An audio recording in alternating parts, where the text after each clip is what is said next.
Welcome everybody. Gary Neville is back from the USA, and here is the newest edition of his podcast from the Etihad Stadium, where Manchester City have beaten Liverpool 3-0. They've beaten them, Gary, thoroughly.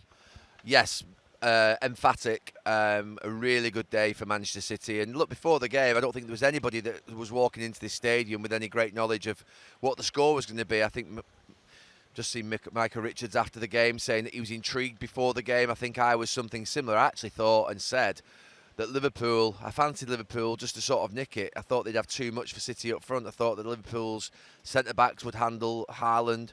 But it was a really bad day for Liverpool. We'll come on to that shortly. I think the first thing to start on today is Pep Guardiola's 1,000th game. I think I scored in Sir Alex Ferguson's 1,000th game at Manchester United.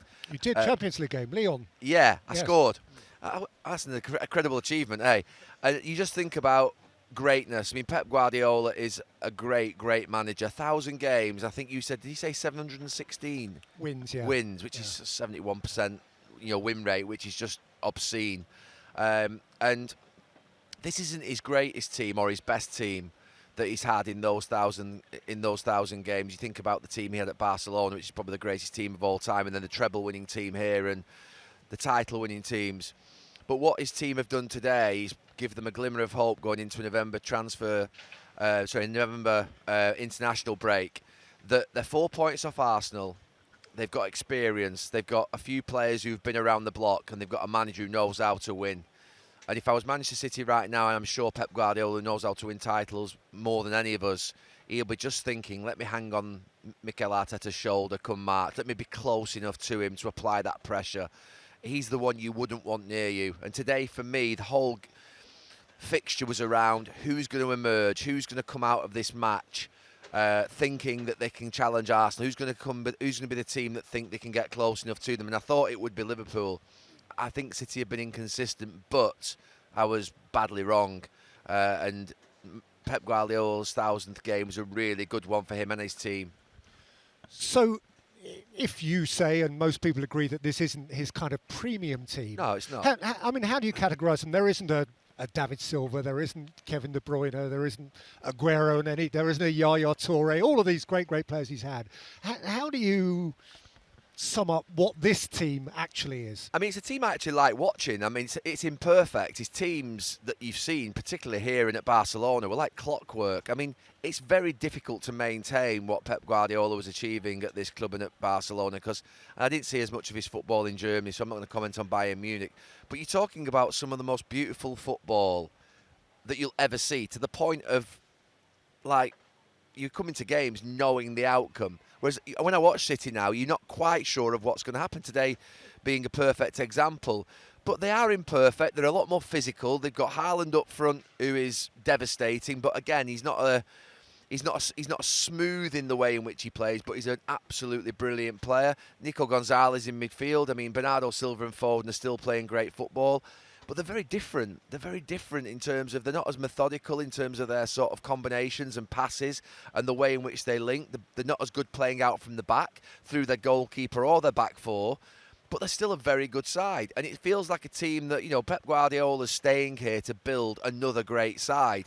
And I don't quite think they're there, but what they do have is some players, you look through the spine of the team in Guardiola and Stones, Diaz, Rodri, Foden, Bernardo Silva and Haaland, and the goalkeeper, who know how to win. So if they can keep those players together and somehow, keep some momentum going and get close, they're going to be really, really dangerous towards the end, just through their experience. But it is an imperfect team. It's a team that you don't feel is as consistent and reliable as the one that they've had previously. And that's understandable. I've got, you'll never see me criticise Manchester City over this period, because through the period I was at United for 20 years, there were 2 or 3 seasons where you needed a transition to be able to build another side, and Sir Alex Ferguson did that. And when you keep a manager for so long, we were conditioned about 10, 15 years ago to say, you couldn't keep a manager anymore for a period of time and have success like it happened with Arsene Wenger, Sir Alex Ferguson, Bill Shankly, Bob Paisley. But you can. You can. Pep Guardiola, Jurgen Klopp, even Mikel Arteta. I mean, he's not had success yet, but he's been there for 5 or 6 seasons. So it does prove that if you have consistency in a great manager, you can deliver, continual success. And Look, this is going to be interesting in this next 6 months of what happens with City. I would say there's still quite a lot of work to do to convince me that they're going to win a title. I think Arsenal are the better team, but they're the one team that I wouldn't want and the one manager that I wouldn't want on my shoulder going in down the back straight. Just a quick word, if you would, on Jeremy Doku, who you made your man of the match Yeah. today. I mean, he's a beautiful, sort of glitzy player, isn't he? Do Yeah. you think there's substance there? Oh, steady. You can't hear me. There's a lot of viewers who prefer that option. Would you say he has substance to go with that glitz? He's Doku? he's one of those players that I would describe as being a nightmare to play against, but probably a nightmare to play with, because you don't know what he's going to do. He sometimes holds the ball when he should release it. He sometimes releases the ball when he should hold it. He's inconsistent with his final cross or his pass or his shot. But you can never, ever doubt his courage. And you think about the kid in the street that basically gets told to go and dribble and take players on. That's what I love about Doku. And today, I thought he was devastating in that game. In a game where Liverpool's tactic was to try and sit deep, be compact, be narrow, he's perfect, because he does have the ability to unlock a defence that's deep lying, who's got lots of players behind the ball, take not just one player on one-on-one, he can take two on and slip through the middle of them, and he did that a few times today.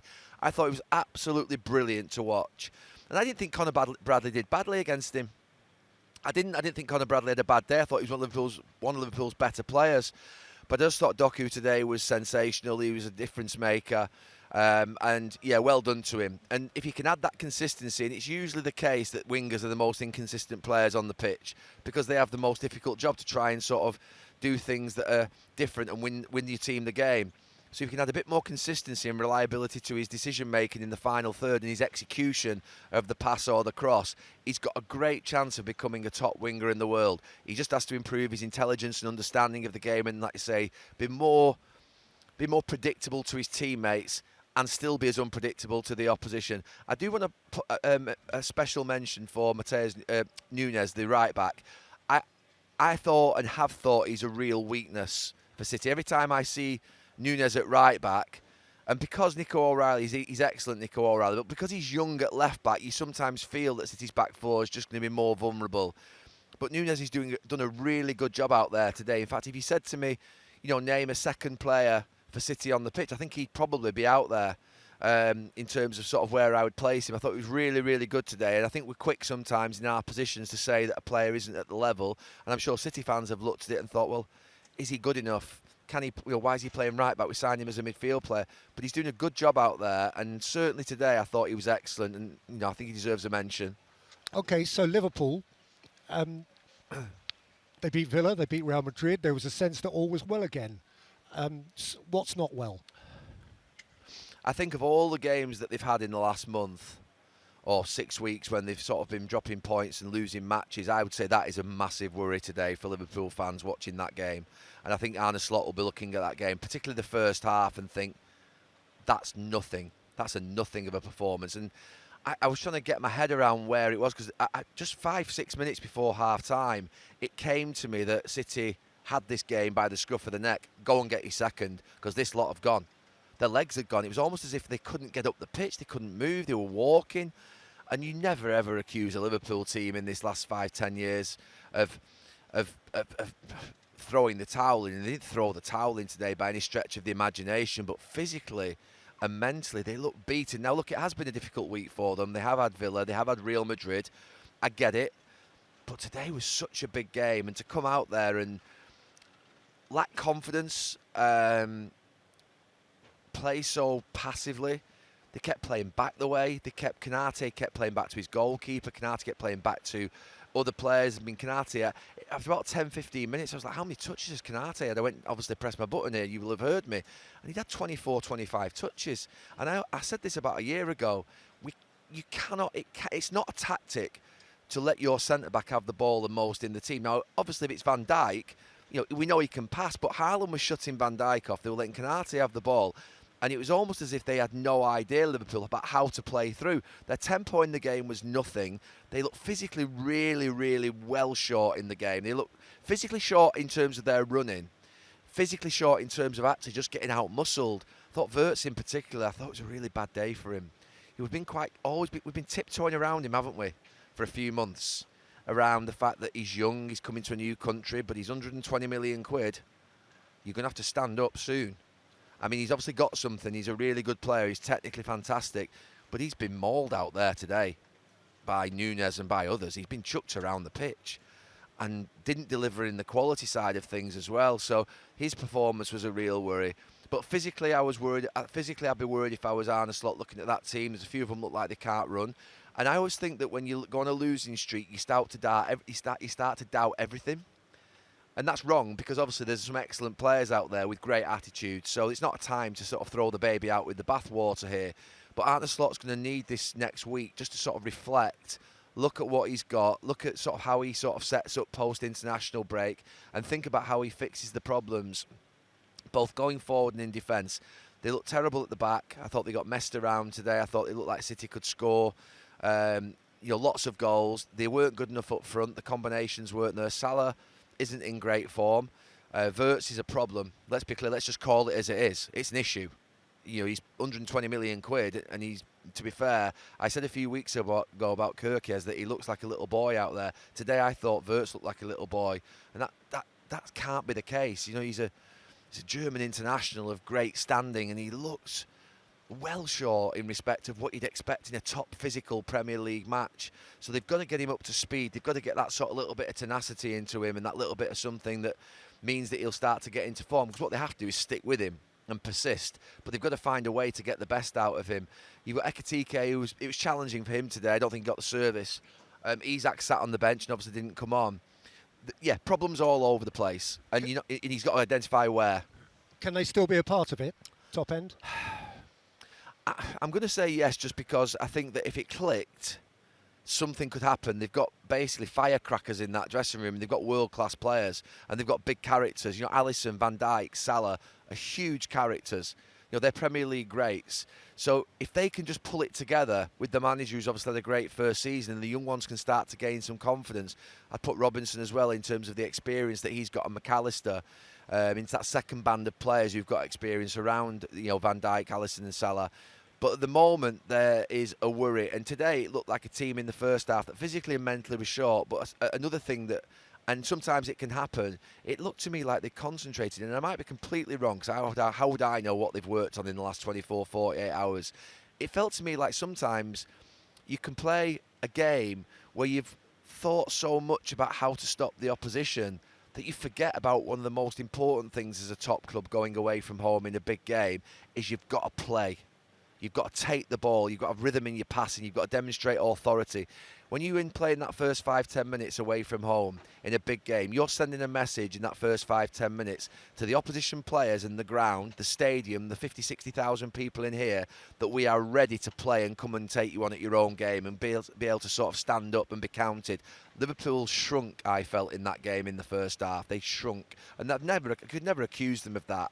I thought it was a really, really poor performance. It was one of the worst that I've seen from a Liverpool team for a long, long time, in terms of them being sort of insular and sort of just a little bit, not scared, but a little bit sort of like they didn't know what to do. And yeah, I think it was a worry. Second half, they got a little bit better, but do you always get a little bit better? I actually would have expected to see substitutions at half time. I think it was worthy of 2 or 3 of them coming off and doing, but Arne Slot's, very experienced. I can understand why he maybe said to the players that are out there first half, get out there and give me a better 10-15 minutes than that, or else I'll make changes. And he did that. But yeah, the third goal was a killer for them. They might point towards that Van Dijk header in the first half. I thought it definitely should have been a goal. But I think from what Van Dijk's just said on here, he said, I don't want to really talk about it. And I think that's the right approach. When you've lost 3-0 and you've been well beaten, don't whinge about a refereeing decision. But I do think it would have made a difference, and I do think it was definitely a goal. I don't think it affected Donnarumma at all where Robertson was. So that they maybe feel hard done to with that. But they need to basically go and have a good look at themselves, because they've hit high standards, that team, and a group of players who know how to win things, and they'll know that they're nowhere near at the moment. Arsenal are still top of the league. After a night I was at Sunderland last night, Gary, and I'd forgotten, I haven't been there for 9 years. Yeah. What a fabulous thing they've got there. It's a great football stadium. Their people are so invested in that team. They were terrific, and they took points from Arsenal. I presume you saw most of the action. I saw most of it before I went and watched Richard Ashcroft, and I didn't see the final goal. But I can imagine, obviously I've seen it since. Brilliant for Sunderland. I thought it would be awkward for Arsenal. I don't think there's any shame whatsoever in Arsenal drawing that game. I think that you'll always feel that when you're winning as a big club and then a team equalises against you, it's a sucker punch. You feel like it's a killer for you. But you're not going to have it all your own way during a season. They've been sensational, Arsenal, in this last 6 to 8 weeks. But that was a game that always had a little bit of a sort of banana skin around it. It just felt that way. Sunderland, the way in which they set up defensively, they're very well organised. They've got a real threat going forward. They've got a momentum in the stadium. The fans are with them. They're back in the Premier League. And, I remember going up to Sunderland. I remember going to Roker Park and playing, let alone the Stadium of Light. And, when it's rocking up there, it truly does rock. And they've done brilliantly this season. The first game of the season, I was massively impressed with them in that performance against West Ham, and I know West Ham have had a challenge at the start of this season, but the right sort of attributes, the right sort of principles of a team coming up, being hard to beat, being physical, running forward with real sort of aggression and sort of meaning and passion, and getting balls into the box and filling the box, things that I just think are simple things, a team coming up from the Championship. I've seen some right nonsense over this last few years of players playing out from the back and trying to be sort of Pep Guardiola's Manchester City when they've come out of the Championship. It's impossible to play football at that level like Manchester City can do. So I'm glad that we're seeing what we're seeing from Leeds and from Burnley and from Sunderland, which is a more pragmatic style, but I think equally as effective and more. I actually think, to be fair, when you see a team play like that, I really admire it and love watching it. And from an Arsenal point of view, acknowledging obviously that it's irritating to say the least to concede in stoppage time. Very. Would you go so far as to say that actually that point at Sunderland isn't too bad? That's a really hard place to go. No, I'm not sat there at all watching Arsenal get a point there at Sunderland yesterday and thinking in any way, shape or form that I'm surprised. In fact, in my predictions earlier on in the week on the podcast, I said I thought it would be a draw. So I'm not sort of rewriting history after the game. I genuinely thought this could just be a game that might just catch them out a little bit and cause them a problem. And they've conceded 2 goals. They've conceded a goal in the last minute. That'll hurt them because they're a proud team defensively and they're a great side defensively. But they've got to accept that then just, it's a Premier League, it's a marathon, not a sprint, and there are going to be some bumps along the way. And I just think that was one of the bumps that you get. The main thing is when you get a bump like that, obviously they're not going to be able to get straight back on the bike because obviously they've got an international break. But I wouldn't be in any way, shape or form putting that down to anything other than what normally happens in a Premier League season. That thing that you would say to yourself is, did you expect to win every single match? No team does that. Manchester City at their very best haven't gone through a season winning every single match. You're bound to drop points. You are going to lose games and drop points, ordinarily, and that's what's happened. But I wouldn't be screaming and shouting if I was an Arsenal fan, and I know they're not. And I certainly wouldn't be sort of screaming and shouting if I was an Arsenal player or coach, and I know they're not either, because Mikel Arteta will be they'll be really disappointed, because it'll just give you that. When you lose a game like that, when you draw a game like that with a goal in the last minute, it's like having a cloud over your head. You try and forget about it in the next 24, 48 hours, but it just comes back and you think, and you just gives you a bit of a sickly feeling. But it's normal. That's what happens to teams that are proud, that are used to winning and want to win a league. They should feel like that. But it's important that when they come back in a couple of weeks, they get after that 3 points and win the next game. The other big winners at the top end this weekend, a couple of obviously high-profile draws, but Chelsea got a win. They had Wolves at home, and Wolves are the story club this weekend. They've got rid of one manager. They had a caretaker in charge yesterday. And Rob Edwards has chosen to cash in a promotion race with Middlesbrough for a relegation scrap with Wolves, which is his club. He lives locally, he has family. You can see all sorts of emotional attachments, but it's an interesting career choice. What's your take on all of that? I mean, that's the thing really, isn't it, for Rob Edwards, that he's local to Wolves. It's the probably dream job for him. And he wouldn't have wanted to hand his notice in at Middlesbrough and exit there lightly. I mean, Middlesbrough will be absolutely furious and they'll feel badly let down, the Middlesbrough fans. A great club that I'd like to see back in the Premier League at some point in the future, because of just generally my memories of playing up there and knowing how those great Brazilian players, other players that they had, Gaza and Merson and all the others. So for me, I want to see Middlesbrough back in the Premier League, but I can see why Rob Edwards has jumped ship. He probably will say when he finally speaks and he is appointed that this is the only job that he would have done so, and he'll be apologetic. He'll feel like he's letting, sometimes in life you're making a decision which is right for you and your family and what you need, and you have to look after number one. I know people talk about loyalty, and loyalty is very important. I stand by it, trust and loyalty, but if you get an opportunity for something that's so brilliant for your life and for your family, then not many people would turn that down. I think if Middlesbrough fans can probably try and understand that, as much as it won't help them right now, get over the disappointment and the feeling of being let down, I think they'll probably recognise that Rob Edwards is a Wolves fan, and if someone was offered the Middlesbrough job and it was their dream job, they'd expect that person to leave and go and take it, and they wouldn't think anything of it. And of course, he gave us a lot of fun at Luton for a while, didn't he? He did. He engendered something. There was a spirit about him, Yeah. and he made that sort of a family club. It's one of the great achievements, Luton getting to the Premier League. So, look, I mean, have Wolves appointed him in the... No team, I don't think, have ever stayed up from the position that Wolves are currently in. It's an awful start to the season. They look well short. So are they planning already for what could be an inevitable relegation? I know that they'll say all the right things, but...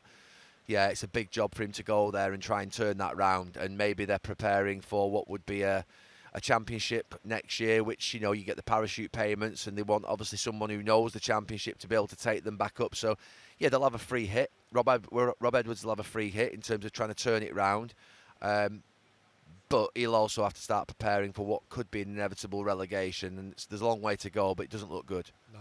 Any other business, Gary? No, I don't think so. I think that I watched obviously the United game yesterday at lunchtime. That was a game that swung back and forwards, a game where you're thinking that Manchester United can go into second. They're winning, you think manage and control the game, and all of a sudden Tottenham go and score 2 goals, and you think it's euphoria for them. And you're thinking then at the end of the game for United, it's a good point, and for Tottenham, they'll be disappointed that they've sort of given away that last-minute goal. But yeah, I think that both of those clubs, United and Tottenham, will just be a little bit... I mean, look, it's been a good month for United. United started this month by obviously beating Liverpool after the last international break, and they've got 8 points out of their 4 Premier League games, which, if you just said to me, Liverpool away, Forest away, Brighton at home and Tottenham away, that's 8 points is a great result.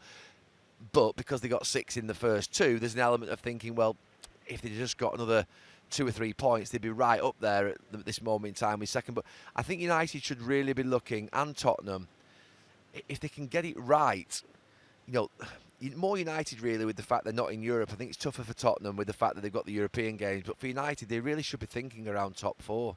They really should, because there's no one grabbing it at this moment.